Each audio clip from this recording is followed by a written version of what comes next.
When I faced my wife and her lover in court, I thought I had reached the end of my humiliation, but I was wrong. They sat across from me, side by side, hands folded, faces calm. She wore black, as if mourning something she never valued. He whispered in her ear once, just once, before the hearing began. I caught the smirk on his face, the same one I'd seen in our family photos when he was still my friend. My lawyer stood. "Your Honor, one more witness." The words fell like glass across the room. Silence. A kind that makes your heart stumble. My wife's hand twitched. Her eyes flicked toward me, curious, almost playful. Then the door opened, and she froze.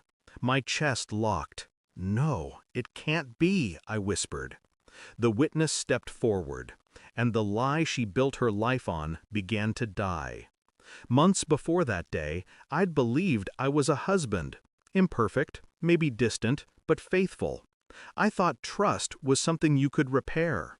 I didn't see the cracks, not at first. Late calls, sudden errands, the soft click of her phone screen turning black when I walked in. She said I was paranoid, said marriage was about space. I tried to believe her, until the night she came home smelling like someone else's cologne.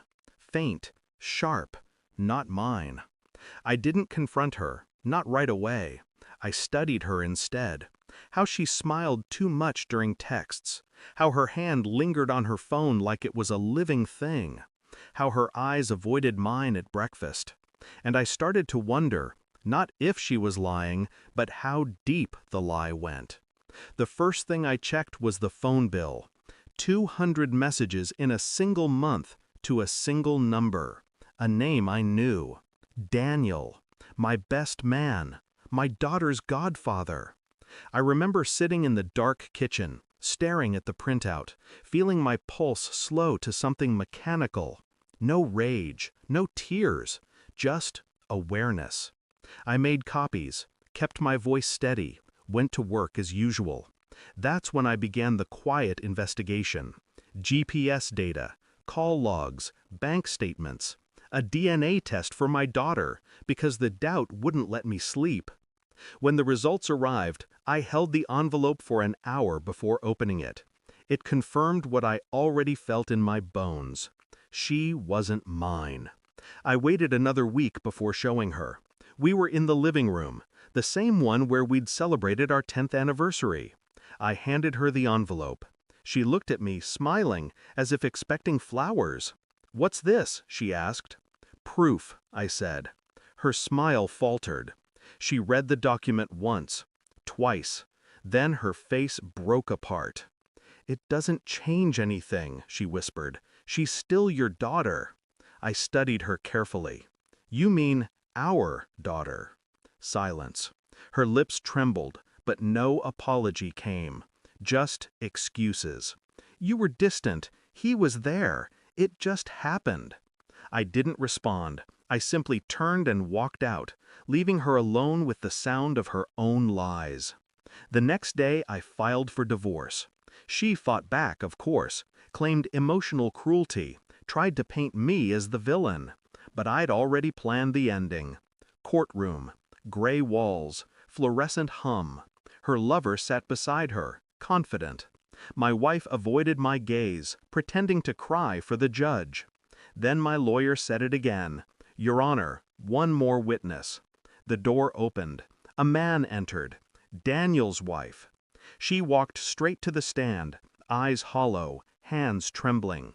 She testified about the affair, the pregnancy, the secret meetings, the emails. But it wasn't her words that broke them, it was what came next. A USB drive. Security footage from the motel. My wife and Daniel, smiling, kissing, oblivious to the camera in the hallway. The judge didn't speak for a long time. No one did. I didn't look at them. I didn't need to. The silence was enough.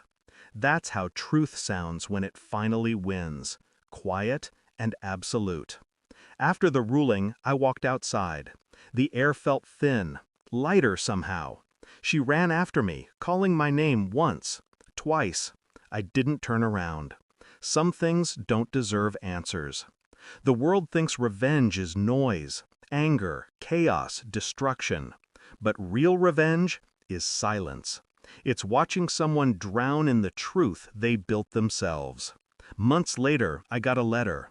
She wanted forgiveness. I never replied. I had already buried the version of myself that loved her. Now, when I see my reflection, I recognize the calm, the stillness of someone who learned that love isn't blind, it's just too willing to close its eyes. And as for her, she still lives inside that one quiet moment in court, where her smile died and mine was finally born. Thanks for watching. Don't forget to like, share, and comment. Subscribe now to Cheating Stories Insight World for more amazing stories.